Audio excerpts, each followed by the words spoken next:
Hey everybody, I am coming making this video message, and I want to tell you it is quiet in the land. Let me explain to you what I mean when I say that. What I mean when I say it is quiet in the land, I mean that all of your enemies or anybody who has come after you to cause a disturbance in your life, God has silenced them. They are being very quiet. They have retreated and they are hiding because they know that coming for you was not a good idea. Now, let me break some things down to you all, because you really need to know when the land gets quiet that it's more than one or two people that I'm referring to. A lot of you all out here, you have enemies everywhere you go. You have enemies in the house of God. You have some enemies in the workplace. You have some enemies in your neighborhood. And you most definitely have some enemies in your family. And so you were not coming after these people. For some of you, they were coming after you. And when they kept trying to come after you or kick things off with you or ask you certain questions, and you were not responding or answering some of their questions, you were not giving some of these people in the places that I named answers, then they became an enemy of yours. They stopped liking you. They started watching you or monitoring you, and they had an issue with you and how you carried yourself. The fact that you don't take well to messy people, the fact that you silence some of them when they would ask you certain things, and you will respond and say, you know what, I don't talk about my personal or private life. You know what, I feel uncomfortable with you asking me some of these types of questions. You know what, no, I don't want to go out to dinner with you. No, I don't want to go out and have a drink with you. I don't drink. No, I don't want to come to your house party. I don't party. I don't go to these type of environments. And when it comes to like your family, a lot of you all, you will tell your family members what you will not tolerate from some of them. And so in your experience, all of these different places that you go, you will sometimes unknowingly, you'll be unaware that people have made themselves your enemy.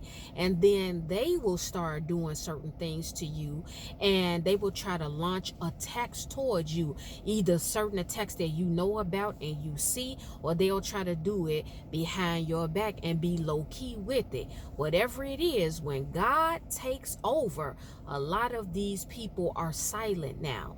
And the way that this looks when your enemies are silent is you have peace in your life. You're not getting phone calls with certain people trying to call you and report to you drama. You don't have that messy coworker calling you up on the phone to tell you, you know what, you were off today and so was talking about you. You know what, while you were off today or you left early, your name was brought up in the meeting and so said this and that about you. In your family, you may have that messy auntie, that messy cousin, that messy uncle or grandparent. It could be your mother or father, but they are not coming at you with a complaint. They're not coming at you saying that they want you to get along with that other family member that you don't get along with. You may have went to church, and certain people who were approaching you, or the tension that you felt when you would walk through those doors of worship, you don't feel them anymore. You don't even see the people who kept coming to you trying to kick things off with you, giving you the dirty, nasty looks, telling you information that other people were so-called saying about you, trying to set stumbling blocks in front of you so you would not accomplish certain things, or you wouldn't be able to get to a certain place, or you would stay stagnated. It is definitely quiet in the land. Now you may say, well, what do I do when it gets quiet like this? I have become kind of accustomed to, not that you all like drama, not that you expect bad things to happen, but sometimes when it goes on for a long time, I talked about this in a video about get used to peace. Sometimes you get so accustomed to always trying to iron out things that people bring your way that are not good. They are not positive. And so you may say, well, now that it's quiet in the land and I don't hear anybody and I don't hear the noise and I'm not having the interruptions and the disruptions and I'm not bickering with people and on the phone arguing with people and going back and forth with people, and when I go to church, when I go to work, or when I leave out my house, I don't feel the thick of the tension that used to be there. I'm not really necessarily getting all the nasty, dirty looks that I used to get. What is it that I need to do? I'm here to tell you, you don't need to do anything, but you do, and you should tighten up your prayer life in the areas that were once attacked by these people that used to be your enemies. See, what I want you all to understand is that you never get comfortable when God silences your enemies. It's not for you to be scared or paranoid. It's not for you to think that one of them are about to come around the corner and try to come after you again. That's not what I'm saying. But what I'm saying is that you don't get comfortable, not because of the people who used to be your enemies, but because of who Satan is. Satan never takes breaks, guys. He never goes on vacation. He never sleeps. And because you experienced and saw firsthand with your own two eyes how Satan operates through people, through relationships, through connections and interactions with people, you've got to tighten up your prayer life. So in the future, if he tries to attack that same way that he used to, he can no longer get in. That is what you need to be doing while it is quiet in the land. The Bible tells us to pray without ceasing. You never stop praying. You pray about everything. You pray about everybody. And once you get the victory and God removes enemies and clears your pathway, you make sure that that particular pathway stays clear. Because listen, you always got to expect to go into another battle. As long as we are living and breathing, Satan is always going to try us in different ways. Because he watches us and because he studies us, he knows how to use certain people or certain scenarios to try to come after us. But when he knows that God has put things on lock and removed people, and he's bringing his divine hand of judgment on people, and people are getting moved out of your way, he is going to try to find new ways to come after you, even when you know that you are experiencing a very high level of peace and quiet. He will try to get you in other ways, whether it be attacking your mind, attacking your body, your finances, different things of that nature. So while the land is quiet, you are supposed to be praying. You are also supposed to be thanking God for giving you the victory over your enemies. Because when you are a light, please understand this. When you are a light and you have the Spirit of the Lord in you, everywhere you go, there are going to be some people, or if it's not a lot of people, it will be at least, I'm telling you, because I've experienced it, there will be at least one person that has some type of an issue with you. Even when you've never done anything to that person, just the fact that you exist, just the fact that you are confident, just the fact that you are no nonsense, just the fact that you don't blend in with the group, with the cliques, okay? You've got to understand that somebody will create a beef with you, even if it's an imaginary beef. They will just have a problem with you because you are not like them. You are not like the people they are accustomed to. When you are quiet, when you mind your own business, when you focus on whatever it is you need to focus on. In the church, you're focusing on what your leadership position is. You're focusing on the souls. You are not getting caught up in who is dating who, what the pastor is doing, what the first lady is doing. Your focus is, okay, I'm here because God has anointed and appointed me. Souls are coming in and out of this ministry. I need to make sure that the souls are okay, because I know if I don't carry myself appropriately, that can make this soul run, and we lose one that can possibly come to Christ. So that's your focus. There may be somebody that is watching you and you are so focused that they hate you because of your focus. You may go into the workplace. You're not worrying about what the boss is doing, what the team lead is doing, what the managers are doing, what your fellow employees or co-workers are doing. You are there and your focus is, okay, I'm here to help. If anybody has a work-related question or they want to have a conversation with me about work-related matters, I'm all game. I'm all down for it. But anytime any one of them brings me any type of he said, she said, or any mess, or they want to tell me about what kicked off on my days off, I don't want to hear about it. I'm going to shut it down. And I'm going to tell them, you know what? I'm not here for that. God bless you, but I don't even want to hear that. Don't even bring me into any of that.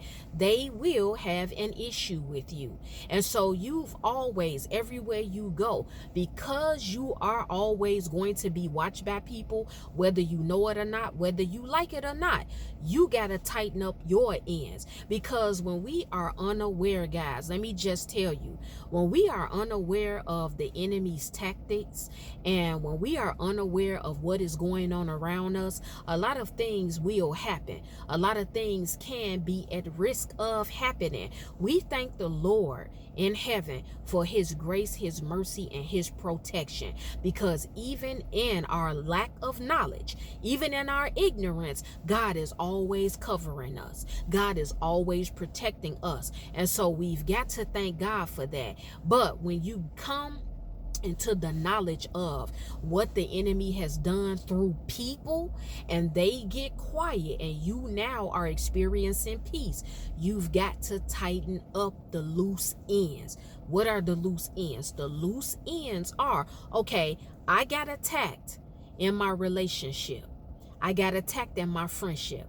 I got attacked in the workplace before in the past, and it caused me to get fired. It caused me to keep getting rolled up. It caused me to get suspended and I lost a lot of money.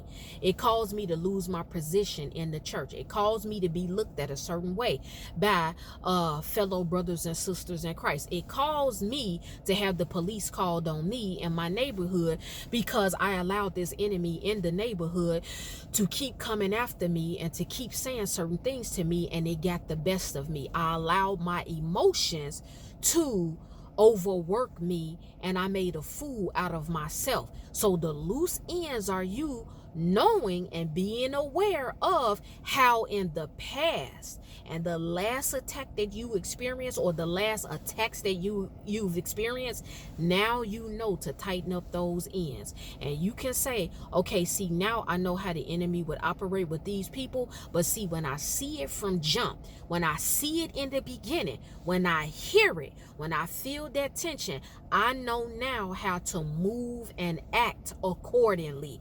I know now when somebody brings me mess in the family, in church, in the neighborhood, or at work, I know to stop it right then and there. I know to shut it down, because even if I take in just a little bit of it, it may start to wear on me and overwork me to where one day I will react, because I'm allowing it to frustrate me and irritate me. As things are quiet in the land, you still got to know God is working and God is moving. People are repenting. People are retreating.